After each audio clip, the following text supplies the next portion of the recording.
ஆண்டவராகிய இயேசு கிறிஸ்துவின் இனிய நாமத்தில் இந்த ஜூலை மாதத்தினுடைய 4வது வாரத்தில் வந்திருக்கவங்க ஒவ்வொருவரையும் எல்ஷடாய் ஊழியத்தின் சார்பாக வாழ்த்துகள் சொல்லி வரவேற்கிறோம். கர்த்தர் நல்லவர், நம்மை அருமையாய் நடத்தி இந்த மாதத்தினுடைய கடைசி வாரத்தில் கொண்டு வந்திருக்கார். இந்த நாளினுடைய ஆராதனைக்குள்ளே கடந்து போக போகிறோம். இந்த நாளினுடைய ஆராதனை நடத்துகிற அருமையான தம்பி அஜய்க்காக, ஷாரனுக்காக என் தேவனை ஸ்தோத்திரிக்கிறேன். கர்த்தர் அவர்களை சிலுவையில் மறித்து வெளிப்படும்படியாக, இந்த நாளிலே செய்தி கொடுக்கிற மகனை சிலுவையில் மறித்து தேவன் நம்மோடு இடைப்படும்படியாக இருக்கிற இடத்துல தலையில தாழ்த்தி ஒப்பு கொடுத்து ஜெபிக்கலாம். பரலோக பிதாவே, இந்த ஆசீர்வதிக்கப்பட்ட வேலைக்காக நன்றி செலுத்துகிறோம்.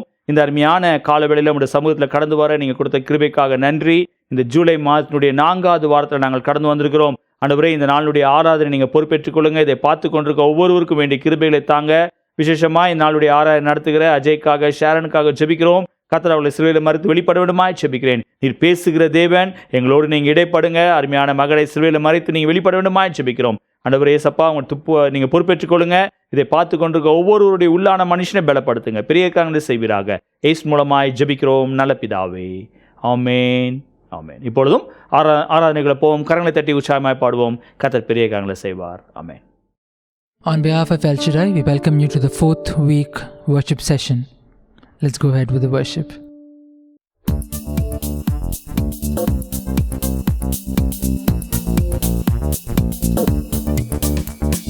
கிறிஸ்துவுக்குள் வாழும் எனக்கு எப்போதும் வெற்றி உண்டு. கிறிஸ்துவுக்குள் வாழும் எனக்கு எப்போதும் வெற்றி உண்டு. வெற்றியுண்டு, வெற்றியுண்டு, வெற்றியுண்டு, நமக்கு வெற்றியுண்டு, வெற்றியுண்டு, வெற்றியுண்டு, வெற்றியுண்டு, வெற்றியுண்டு, வெற்றியுண்டு, நமக்கு வெற்றியுண்டு, வெற்றியுண்டு, வெற்றியுண்டு. என்னென்ன துன்பம் வந்தாலும் நான் கலங்கிடவே மாட்டேன். என்னென்ன துன்பம் வந்தாலும் நான் கலங்கிடவே மாட்டேன். யார் என்ன சொன்னாலும், யார் என்ன சொன்னாலும் நான் சோர்ந்து போக மாட்டேன். நான் சோர்ந்து போக மாட்டேன். கிறிஸ்துவுக்குள் வாழும் எனக்கு எப்போதும் வெற்றி உண்டு. கிறிஸ்துவுக்குள் வாழும் எனக்கு எப்போதும் வெற்றி உண்டு. என் ராஜா முன்னே செல்கிறார், வெற்றி பவனி செல்கிறார். என் ராஜா முன்னே செல்கிறார், வெற்றி பவனி செல்கிறார். குருத்தோலை கையில் எடுத்து, குருத்தோலை கையில் எடுத்து நாம் ஓசன்னா பாடிடுவோம், நாம் ஓசன்னா பாடிடுவோம்.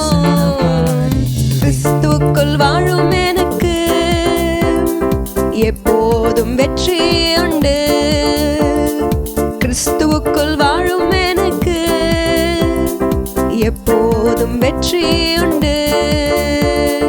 வெற்றியுண்டு, வெற்றியுண்டு, வெற்றியுண்டு, நமக்கு வெற்றியுண்டு, வெற்றியுண்டு, வெற்றியுண்டு, வெற்றியுண்டு, வெற்றியுண்டு, வெற்றியுண்டு, நமக்கு வெற்றியுண்டு, வெற்றியுண்டு, வெற்றியுண்டு. ஆமா, இந்த நாட்களிலும் ஆண்டவர் நமக்கு வெற்றி தர்றதுக்கு ஆயத்தமா இருக்கிறார். ஆனா நம்ம என்ன பண்ணணும் அப்படின்னா, நன்றியுள்ள இருதயத்தோடு இருக்கணும். அந்த சுகத்தை பெற்று போயிட்டாங்க பாருங்க, அவங்கள போல இல்லாம நம்ம நன்றி சொல்லும் போது ஆண்டவர் அதை அப்ரிஷியேட் பண்றாரு. எஸ் மை டியர் ஃப்ரெண்ட்ஸ், இன்றைக்கு என்னென்ன விதங்கள் ஆண்டவர் உங்களுக்கு வெற்றி தந்தாரோ இந்த மாதம் ஃபுல்லா நீங்க இப்போ நன்றி சொல்லும் போது, இன்னும் இருக்கிற ரிமைனிங் டேஸ்லயும் ஆண்டவர் என்னெல்லாம் இன்னும் தடைப்பட்டிருக்கோ அதையும் உங்களுக்கு ரிலீஸ் பண்ணி ஒரு அற்புதத்தை செய்வார். இணைந்து நம்ம சேர்ந்து ஆராதிப்போம்.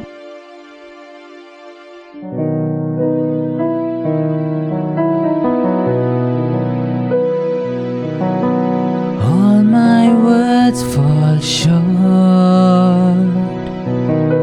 I got nothing new. How could I express all my gratitude?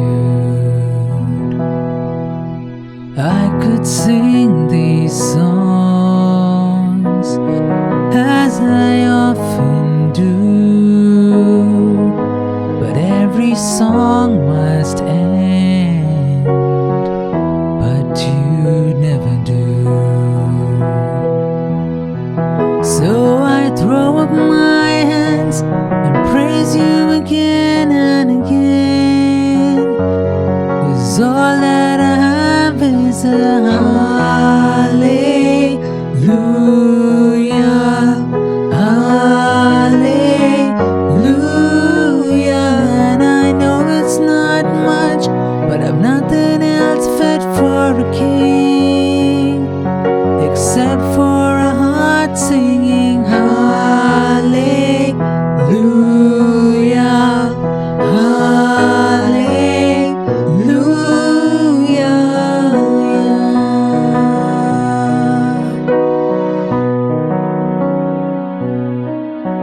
I've got one response, I've got just one move, with my arms stretched wide, I will worship you. I've got one response, I've got just one move, with my arms stretched wide, I will worship you. So I throw up my hands and praise you again and again, 'cause all that I have is a hallelujah, hallelujah. And I know it's not much, but I've nothing else fit for a king except for a heart singing hallelujah, hallelujah.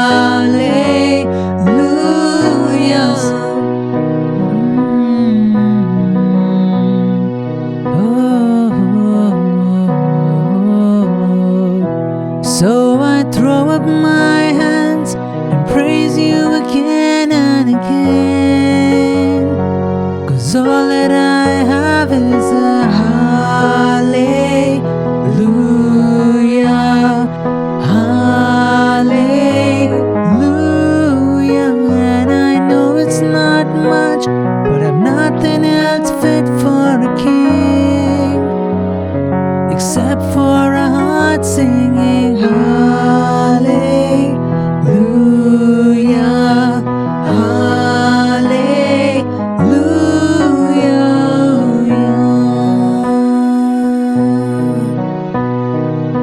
Can we all sing this together? All of you that know that song, please sing this out so that we can praise and worship Him. So come on, my soul, oh, don't you get shy on me. Lift up your song, 'cause you've got a lion inside of those lungs. Get up and praise the Lord. So come on, my soul, oh, don't you get shy on me. Lift up your song, 'cause you've got a lion inside of those lungs. Get up and praise the Lord. Oh, come on, my soul, don't you get shy on me. Lift up your song, 'cause you've got a lion inside of those lungs. Get up and praise the Lord. Oh, come on, my soul, don't you get shy on me. Lift up your song, 'cause you've got a lion inside of those lungs.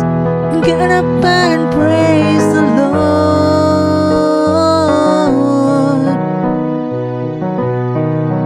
So I throw up my hands and praise you again and again, 'cause all that I have is a hallelujah, hallelujah. And I know it's not much, but I've nothing else fit for a king except for a heart singing hallelujah, hallelujah.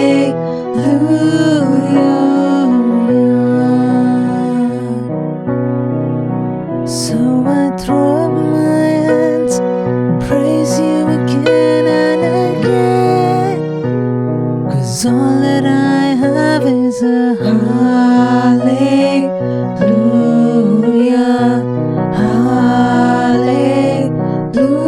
Hallelujah.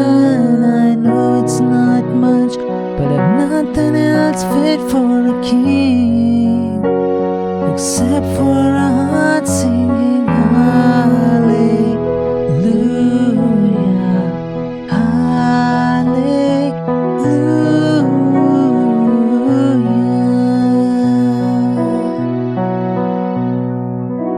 தொடர்ந்து நம்ம ஆராதிச்சு கொண்டே தான் இருக்க போகிறோம். But இப்பொழுது ஆண்டவருடைய வார்த்தையை கேட்க போகிறோம். வாங்க சேர்ந்து ஆண்டவருடைய வார்த்தையை கேட்கலாம். ஆண்டவராக இயேசு கிறிஸ்துவின் நாமத்தினாலே இந்த வாரத்திற்கான செய்தியை கேட்க வந்திருக்க உங்கள் ஒவ்வொருவரோடும் கூட இன்று ஆண்டவர் பேசுவாராக. நம் செய்திக்கு கடந்து செல்வதற்கு முன்பாக நாம் ஜெபித்து விட்டு கடந்து செல்வோம். ஆண்டவரே, நாங்கள் துதிக்கிறோம். இந்த நாளிலே நாங்கள் கேட்க போகிற செய்தி உடைய கருத்தில் ஒப்புக் கொடுக்கிறேன். ஆண்டவரே, என்னை மறைத்து நீங்கள் பேசுங்க, எங்களுக்கு தேவையான வார்த்தைகளை கொடுங்க. இயேசுவின் நாமத்தில் ஜெபிக்கிறேன் நல்ல பிதாவே, ஆமீன். வாசிக்கலாம். எரேமியா 32ஆம் அதிகாரம் 17ஆம் வசனத்தை நாம் வாசிக்க கேட்போம். கர்த்தராகிய ஆண்டவரே, இதோ தேவரீர் உம்முடைய மகாபலத்தினாலும் நீட்டப்பட்ட உம்முடைய புயத்தினாலும் வானத்தையும் பூமியையும் உண்டாக்கினீர். உம்மாலே செய்யக்கூடாத அதிசயமான காரியம் ஒன்றுமில்லை. இங்க நம்ம எரேமியாவுடைய ஸ்டோரியை வந்து இந்த மாதம் முழுதுமாகவே இந்த வசனத்தின் கீழ் நம்ம வந்து பார்த்துட்டு இருக்கோம்.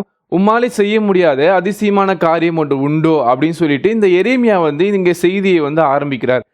இதுக்கான ஸ்டோரி நம்மளுக்கு எல்லாருக்குமே தெரியும். இந்த அதிகாரத்தை நம்ம முழுதுமாக நம்ம வாசித்தோம் அப்படின்னு சொன்னால் நம்மளுக்கு நல்லாவே தெரியும். இங்கே வந்து ஆண்டவர் வந்து தீர்க்கதரிசனம் சொல்வதற்காக அந்த யூதாவின் ராஜாவின் இடத்திற்கு ஆண்டவர் வந்து எரேமியாவை அனுப்புகிறாரு. எரேமியாவுக்கு நல்லாவே தெரியும் இந்த சூழ்நிலையில், ஏன்னா அந்த யூதேயா பட்டணம் முழுதுமாக ஆல்ரெடி பாபிலோன் வந்து கேப்சர் பண்ணுற நிலைமையில் வந்துட்டாங்க. அந்த சுவர்கள் எல்லாம் இடிக்கப்படுது, அவங்க எல்லாம் ரெடியாக இருக்கிறாங்க இந்த யூதேயாவை வந்து எப்படியாவது வின் பண்ணணும் அப்படின்னு சொல்லிட்டு.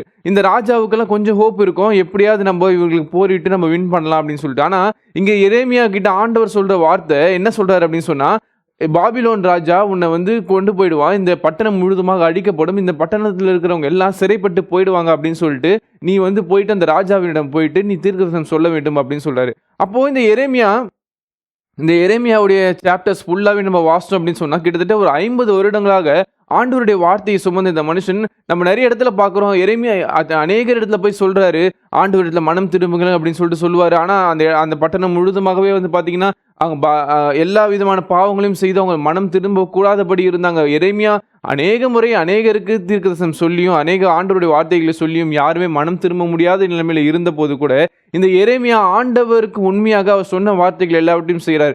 அவர் ஒருவேளை நம்மளா இருந்தால் மனம் தொலைந்து போயிருப்போம். நான் இத்தனை வருஷமா நான் ஊழியம் செய்கிறேன், இத்தனை வருஷமா நான் ஆண்டோடைய வார்த்தையை சொல்கிறேன், ஆனால் ஒருத்தரும் மனம் திரும்பல, இத்தனை வருஷமா நான் இதை சொல்கிறேன் ஆனால் யாரும் கேட்கல அப்படின்னு சொல்லிட்டு மனம் வருந்தாம அவர் என்ன பண்ணுறாரு அப்படின்னு சொன்னால், ஆண்டவர் தனக்கு கொடுத்த வார்த்தைகளை ஒவ்வொரு முறையும் போயிட்டு அதை வந்து கரெக்டாக வந்து அவர் வந்து டெலிவர் பண்ணுறாரு. அதே மாதிரி ஒரு சுச்சுவேஷன் தான் இங்கே நடக்குது. இந்த ராஜா கிட்ட போயிட்டு அவன் சொன்னதுக்கு அப்புறமே உடனே என்ன ஆகுது அப்படின்னு சொன்னால், இந்த ராஜா கோவம் வந்து இவனை சிறைச்சாலையில் போடுங்க, அரண்மனை முற்றத்தில் இருக்கிற ஒரு சிறைச்சாலையில் என்ன பண்ணுறாங்க, எரேமியா வந்து போட்டுடுறாங்க. அப்போது நம்ம எரேமியாவோட மனநிலைமையை நம்ம யோசிச்சு பார்க்கலாமே.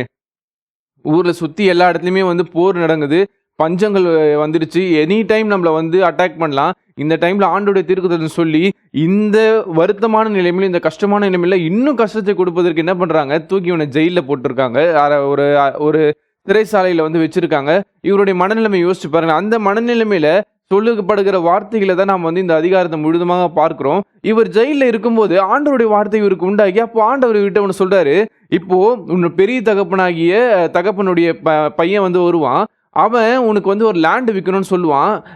எந்த மாதிரி லேண்ட் அப்படின்னு சொன்னால், அந்த லேண்ட் ஆல்ரெடி பாபிலோனுக்கு இடத்துல வந்து சிக்கிட்டு இருக்கு, கிட்டத்தட்ட வந்து எல்லாம் பாடாக போயிடுச்சு, வார் நடந்து அந்த இடம் ஃபுல்லாக டெமாலிஷ் ஆயிடுச்சு, அந்த நிலத்தில் ஒன்றுமே இல்லை. இப்போது ஒருவேளை இந்த மாதிரி இடத்துல இப்போ யாராவது நீங்கள் வந்து அட்வைஸ் கேட்க போகிறீங்க, ஒரு ஃபினான்ஸர்கிட்ட அட்வைஸ் கேட்க போகிறீங்க அப்படின்னு சொன்னால், இப்போ இந்த இடத்துல லேண்ட் வாங்கலாமா அப்படின்னு கேட்டால், இங்கே போர் நடக்குது, லேண்ட் வாங்கலாம் அப்படின்னு கேட்டால் என்ன சொல்லுவாங்க, சிரிப்பாங்க, ஃபூலிஷ்னஸாக இருக்கும் இது. அதே மாதிரி தான் ஆண்டவர் அங்கே சொல்கிறாரு, நீ போயிட்டு இங்கே வந்து அவன் வந்து லேண்டு கொடுப்பான், நீ அதை வந்து 17 சேக்கல் வெள்ளிக்கு நீ வந்து வாங்கிக்கணும் அப்படின்னு சொல்கிறாரு. அப்போது இந்த எரேமியா என்ன பண்ணுறாரு, ஆண்டவருடைய வார்த்தையை எதுவுமே வந்து அவர் மறுக்காமல் அவன் வந்து அதே மாதிரி சொல்கிறான், அதே மாதிரி நடக்குது, லேண்டை கொடுக்குறான், லேண்ட் வாங்கி சாட்சிக்காரங்கிட்ட கழுத்து வாங்கி இந்த லேண்ட் பாத்திரத்தை இந்த எரேமியா வச்சுருக்காரு. அப்போது தான் இந்த எரேமியா இந்த வார்த்தைகளை வந்து சொல்கிறாரு, கர்த்தராகிய ஆண்டவரே, உம்மாலே செய்யக்கூடாத அதிசயமான காரியம் உண்டோ அப்படின்னு சொல்லிட்டு ஒன்றுன்னா அவர் வந்து சொல்லிகிட்டே வர்றாரு. ஆண்டவர் எகிப்திலிருந்து எப்படி கூட்டிகிட்டு வந்தார், ஆனாலும் ஜனங்கள் கேட்காம போகும்போது எப்படி ஆண்டவர் வந்து அவருக்கு எதிராக முறுமுறுத்தார் அப்படின்லாம் சொல்லிட்டு அவன் கடைசியாக வந்து அந்த 25ஆம் வசனம் வாசிங்க.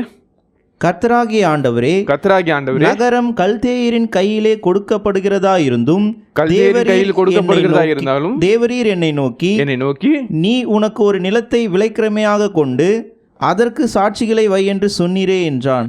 அப்போ இங்க எரேமியா சொல்றாரு, இவ்வளோ நடந்துட்டு இருக்க ஆண்டவரே, கல்தேயர் கையில போக போகுதுன்னு தெரிஞ்சும் நீங்க என்ன ஒரு லேண்ட் வாங்க சொன்னீங்களே, நீங்க பண்றது எனக்கு புரியல, ஆனா ஐ ட்ரஸ்ட் யூ.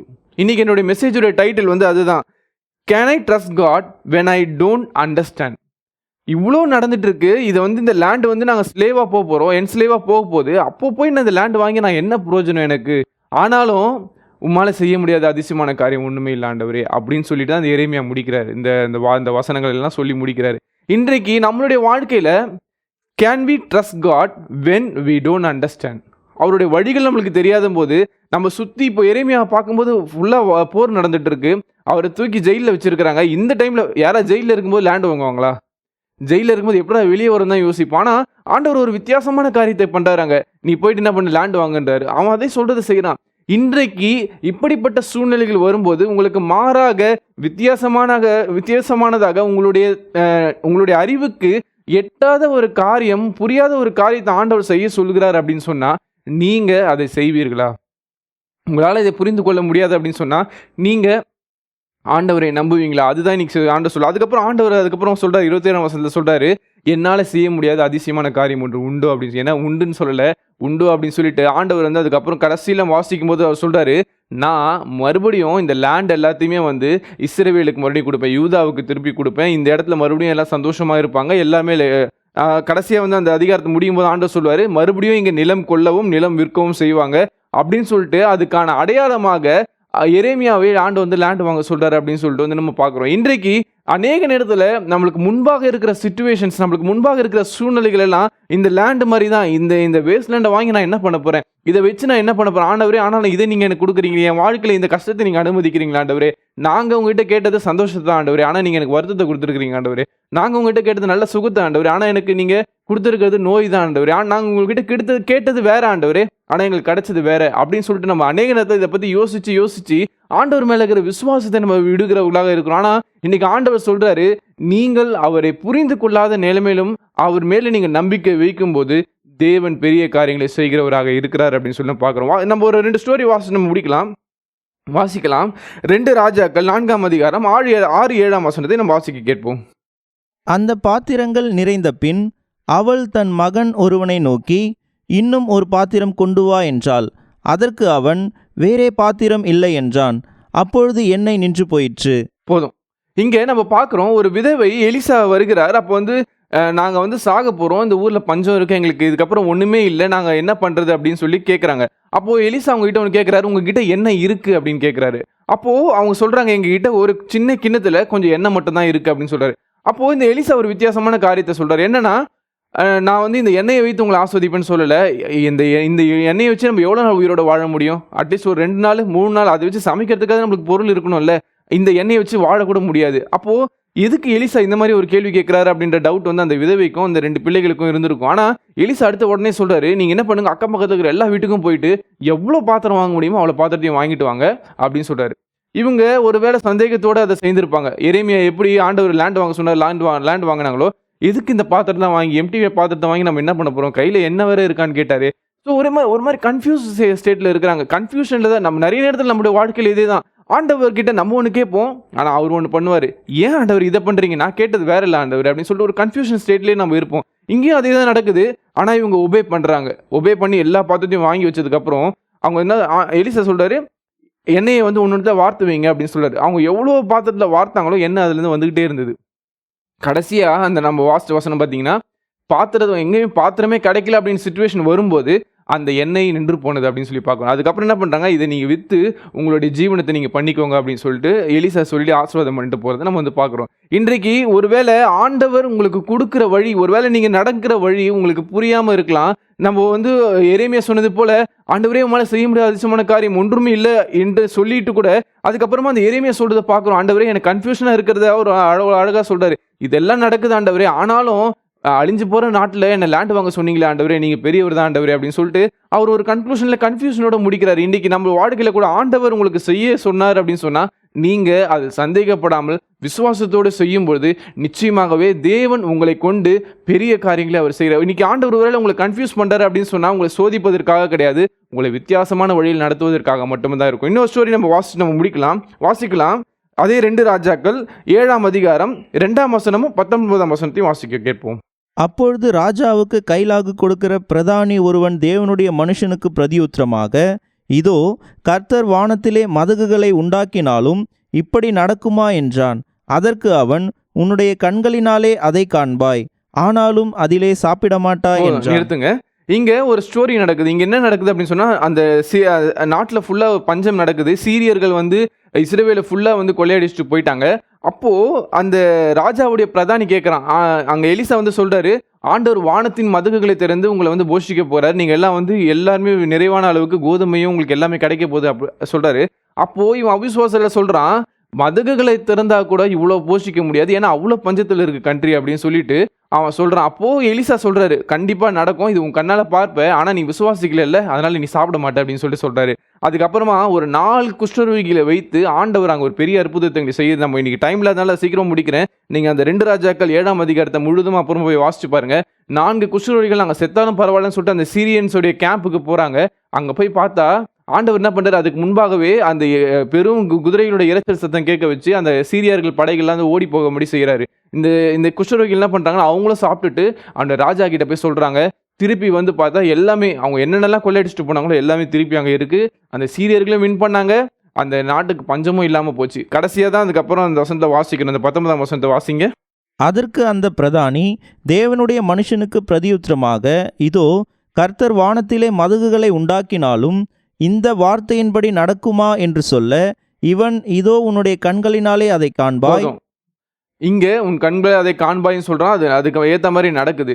இங்க இன்னைக்கு ஆண்டவர், நான் இன்னைக்கு உங்களுக்கு சொல்ல வர விஷயம் என்னது அப்படின்னு சொன்னா, நீங்க எப்படி அதிசயம் வராது, எப்படின்னே நம்மளுக்கு கண்களுக்கு புலப்படாது. இங்க எரேமியாவுக்கு ஆண்டவர் தான் சொல்றாரு, நீ ஒரு லேண்ட் வாங்கன்னு சொல்றாரு. எதுக்கு என்ன பர்பஸ்னே தெரியாது, ஒருவேளை கன்ஃபியூஷன் ஸ்டேஜில் இருக்கலாம். ஆனா ஆண்டவர் உங்களுக்கு ஒரு வார்த்தையை சொன்னார் அப்படின்னு சொன்னா, அதில் நீங்கள் முழுவதுமாக விசுவாசிக்கும் பொழுது தேவன் ஒரு பெரிய ஃபியூச்சர் பிளான் வச்சிருக்காரு. எரேமியாவுக்கு அப்படிதான் வச்சிருந்தாரு. திருப்பி நான் கொண்டு வரும்போது நீ மறுபடியும் இந்த லேண்ட் உனக்கு சொந்தமாக மாறும் அப்படின்னு சொல்லிட்டு சொன்னாரு. அதே மாதிரி தான் நம்ம வந்து 2 ராஜாக்கள் அந்த விதவியை பத்தி வாசிச்சோம். எல்லா பாத்திரமும் எதுக்குன்னு சொல்லி கன்ஃபியூஷன்ல இருந்திருக்கலாம். எண்ணெயை வச்சு நம்ம ஒன்றும் பண்ண முடியாதுன்னு சொல்லிட்டு, ஆனா எண்ணெய்கள் அதிகமாக வந்து அது மூலியமா ஜீவனம் பண்ற அளவுக்கு ஆண்டவர் பெரிய காரியங்களை செய்தார். இங்க 4 குஷ்டரோகிகளை வைத்து, சம்பந்தமே இல்லாம குஷ்டரோகிகளை வைத்து, அந்த குஷ்டரோகிகள் வருகிறது ஒரு பெரிய படை வருவதாக சீரியர்கள் எண்ணி ஓடி போகும்படி செய்தார். இன்றைக்கு ஆண்டவர் உங்களுக்கு செய்யற காரியங்கள் எல்லாமே சம்பந்தமே இல்லாம இருக்கும். சம்பந்தம் இல்லாததை சம்பந்தப்படுத்துகிறவர் நம்மளுடைய தேவன். இன்றைக்கு அவருடைய வழிகள் ஒருவேளை வித்தியாசமாக இருக்கலாம், அவருடைய பாதைகள் வந்து நம்மளுக்கு புரியாததாக இருக்கலாம், குழப்பம் உடையதாக இருக்கலாம். ஆனாலும் எந்த நிலைமையிலும் நீங்கள் தேவனை முழுதுமாக விசுவாசிக்கும் பொழுது, அவரை ஃபுல்லா ட்ரஸ்ட் பண்ணும்போது, தேவன் நம்மளுடைய வாழ்க்கையில பெரிய காரியங்களை செய்வார் அப்படின்னு சொல்லிட்டு நம்ம நம்பும்போது தேவன் பெரிய காரியங்களை செய்வார். அதுதான் இன்னைக்கு இந்த டைட்டில் வந்து நான் சொன்னேன், can we trust God when we don't understand his way. அவருடைய பாதைகள் நம்மளுக்கு புரியாத பொழுது நீங்கள் அவரை நம்ப முடியுமா அப்படின்னு இல்லை, நம்பியே ஆக வேண்டும். நம்பும் பொழுது தான் அவருடைய பாதைகள் அதிசயமானவைகளை செய்வதற்கு ஏற்றதாக இருக்கும். கடைசியாக நான் மறுபடியும் இந்த வசனத்தை சொல்லி நான் முடிக்கலாம். அவரால் செய்ய முடியாத அதிசயமான காரியம் என்று ஒன்றுமே கிடையாது. இந்த வார்த்தைகளை விசுவாசிப்போம். when God asks you to do something that doesn't make sense, he is already working on something you cannot yet see. So நம்ம இந்த வசனத்தோடு, நம்ம இந்த வார்த்தைகளோடு நம்ம ஜெபிப்போம். நல்ல ஆண்டவரே, இந்த நாளில் பேசின இந்த வார்த்தைகளுக்காக ஸ்தோத்திரம் ஆண்டவரே. ஆண்டவரே, ஒரு வேளை நாங்கள் கேட்டு எங்களுக்கு கிடைக்காத ஒரு விஷயங்கள் எங்களுக்கு குழப்பமாக இருக்கும்போது ஆண்டவரே, நாங்கள் அதில் ஆண்டவரே விலகி போகாதபடிக்கு, அதில் நாங்கள் மறந்து போகாதபடிக்கு உங்களை முழுதுமாக நாங்கள் நம்ப எங்களுக்கு உதவி செய்யுங்க ஆண்டவரே. உங்களுடைய வழிகள் எங்களுக்கு புரியாமல் இருக்கலாம், ஆனால் எங்களுக்கு நீங்கள் எதை செய்தாலும் எங்களுடைய ஆண்டவரே எதிர்காலத்திற்காக ஆண்டவரே ஒரு பெரிய பிளானை நீங்கள் வச்சுருக்கீங்க என்பதை நாங்கள் முழுதுமாக விசுவாசிக்க, முழுதுமாக நம்ப எங்களுக்கு கிருபை தாங்க. இதை பார்த்து கொண்டு இருக்கிற ஒவ்வொருடைய வாழ்க்கையிலும் பெரிய காரியங்களை செய்யுங்க. நம்முடைய கருத்தில் ஒப்புக் கொடுக்கிறேன். இயேசுவின் நாமத்தில் ஜெபிக்கிறேன் நல்ல பிதாவே, ஆமென். Praise the Lord. நல்ல ஒரு ஆராதனை மற்றும் நல்ல ஒரு செய்தியை கேட்டோம். இந்த அருமையான வேளையில் உங்கள் ஒவ்வொருவரோடு தேவன் நிச்சயமாக இடைப்பட்டிருப்பார் என்று சொல்லி நான் நம்புகிறேன். காரணம், நாம் நம்ப முடியாத இருக்கிற நேரத்தில், நம்ம யாரை நம்புவது என்று யோசித்து கொண்டிருக்கிற நேரத்தில், நம்முடைய கண்மலையாக இருக்கிற கிறிஸ்துவின் மேல் உங்கள் நம்பிக்கை இருக்கும் என்றால் நீங்கள் எந்த சூழ்நிலையும் மேற்கொள்ள முடியும். என்னால செய்ய முடியாத அதிசயமான காரியம் ஒன்றுமில்லை என்று சொல்லி எரேமியாவின் மூலமாய் தேவன் இந்த மாதம் முழுவதுமாய் இடைப்பட்டார். இன்றைக்கு நாம் கேட்ட செய்தியில கர்த்தர் எப்படி அற்புதத்தை செய்தார் என்று பார்த்தோம். ஒருவேளை முடியவில்லை, அந்த விதவை யோசித்திருக்கலாம், இது எப்படி இது சாத்தியமாகும், வெறும் பாத்திரத்தை வாங்கி நான் என்ன பண்ண போறேன் என்று சொல்லி. ஒருவேளை அதே போல குழப்பத்தோடு அநேக கேள்விக்குறியோடு நீங்க இந்த செய்தியை நீங்கள் கேட்டிருப்பீர்கள் என்றால், கர்த்தர் செய்ய நினைத்தது ஒரு நாளும் தடைப்படாது என்பதை மறந்துவிட வேண்டாம். இந்த காலவெளியில் அந்த தேவனுக்கு நன்றி செலுத்தி, ஆண்டவரே என்னோடு நீங்க பேசுனீங்க, என்னுடைய வாழ்க்கையில நடைபெற்று கொண்டிருக்கிற ஒவ்வொரு காரியங்களும் என்னால் புரிந்து கொள்ள முடியல, but still I believe you, still I trust you என்று சொல்லி ஒப்பு கொடுத்து ஜெபிப்போம். கர்த்தர் நிச்சயமாகவே உங்களுடைய வாழ்க்கையில உங்களை கொண்டு அவர் செய்ய நினைத்த காரியங்கள் அற்புதமாய் செய்து கொடுக்க அவர் வல்லமையுள்ளவர். ஒப்பு கொடுத்து ஜெபிக்கலாமா? ஆவியானவரே, இந்த அருமையான வேலைக்காக நன்றி செலுத்துகிறோம். விசேஷமா இந்த நாளுடைய செய்திக்காக, இந்த நாளுடைய ஆராதனைக்காக நாங்கள் நன்றி செலுத்துகிறோம். ஆண்டவரே, நீர் எங்களோடு பேசுனீங்க, அதற்காக நன்றி. அநேகருடைய உள்ளத்தை நீங்க தேற்றினீங்க, அதற்காக நன்றி. அநேக தடவை எங்களுடைய வாழ்க்கையில நாங்கள் எடுத்து வைக்கிற ஸ்டெப் எங்களுக்கு புரியாம இருக்கலாம், நாங்கள் செய்கிற காரியங்கள், எங்கள் வாழ்க்கையில் நடந்து கொண்டிருக்கிற காரியங்கள் எங்களால் புரிந்து கொள்ள முடியாமல் இருக்கலாம். ஆனால் நீங்க செய்ய நினைத்த காரியம் ஒரு நாளும் தடைப்படாது என்பதை அறிந்து கொள்ள கர்த்தர் எங்களுக்கு உதவி செய்ய வேண்டுமாய் ஜெபிக்கிறேன். உங்களை விசுவாசிக்க உதவி செய்யுங்க ஆண்டவரே. எங்களுடைய சூழ்நிலைகளை பார்க்காதபடி அந்த சூழ்நிலைக்கு மேலாக இருக்கிற உம்மை பார்த்து ஓட கர்த்தர் உதவி செய்வீராக, எங்களுக்கு உதவி செய்வீராக. இந்த நாளிலே செய்தி கேட்டுக்கொண்டிருக்க ஒவ்வொருவரையும் அப்படியாகவே ஆசீர்வதிப்பீராக. செய்தி கொடுத்த மகனுக்காக நன்றி செலுத்துகிறோம். கர்த்தர் அநேக மறைப்பொருளை வெளிப்படுத்துங்க, அநேகருக்கு வல்லமை எடுத்து உபயோகப்படுத்த வேண்டுமாய் ஜெபிக்கிறேன். இதை பார்த்து கொண்டிருக்க ஒவ்வொருவரையும் ஆசீர்வதிங்க. அவளுக்கு வேண்டிய பலத்தையும் சுகத்தையும் தைரியத்தையும் கட்டளையிட்டு அவருடைய ஆவிக்குரிய வாழ்க்கையில வளருவது மாத்திரமல்ல, என் தேவன் எல்லாவற்றையும் செய்ய வல்லமை உள்ளவர், அவரால் செய்ய முடியாத அதிசயமான காரியம் ஒன்றுமில்லை என்பதை அறிக்கை செய்வது மாத்திரமல்ல, அவர்கள் வாழ்க்கையில ருசிக்க உதவி செய்யுங்க. அப்படியாக செய்ய புறப்படினாலே ஸ்தோத்திரம். நன்றி செலுத்துகிறோம். எல்லா துதி கனமும் ஒருவருக்கே செலுத்துகிறோம். இயேசு மூலமாய் ஜெபிக்கிறோம் நல்ல பிதாவே, ஆமென். என் ஆத்மாவே கர்த்தரை ஸ்தோத்ரி, என் முழுமே அவருடைய பரிசுநாமத்தை ஸ்தோத்ரி. என் ஆத்மாவே கர்த்தரை ஸ்தோத்ரி, அவர் செய்த சகல உபகாரங்களையும் மறவாதே. ஆமென். கர்த்தராகிய இயேசு கிறிஸ்துவின் கிருபையும் பிதாவாகிய தேவனுடைய அன்பும் பரிசுத்த ஆவியானவருடைய அன்பின் ஐக்கியமும் நம் அனைவரோடும் கூட இப்பொழுதும் எப்பொழுதும் சதாகாலம் இருப்பதாக. ஆமென். ஹல்லேலூயா. கர்த்தர் உங்களை ஆசீர்வதிப்பாராக. ஸ்கிரீன்ல வருகிற வாட்ஸ்அப் நம்பர்ல ஜெப குறிப்பு இருக்கும் என்றால் தெரியப்படுத்துங்க. உங்களுக்காக ஜெபிக்க நாங்கள் ஆயத்தமா இருக்கிறோம். கர்த்தர் உங்களை ஆசீர்வதிப்பார். ஆமென்.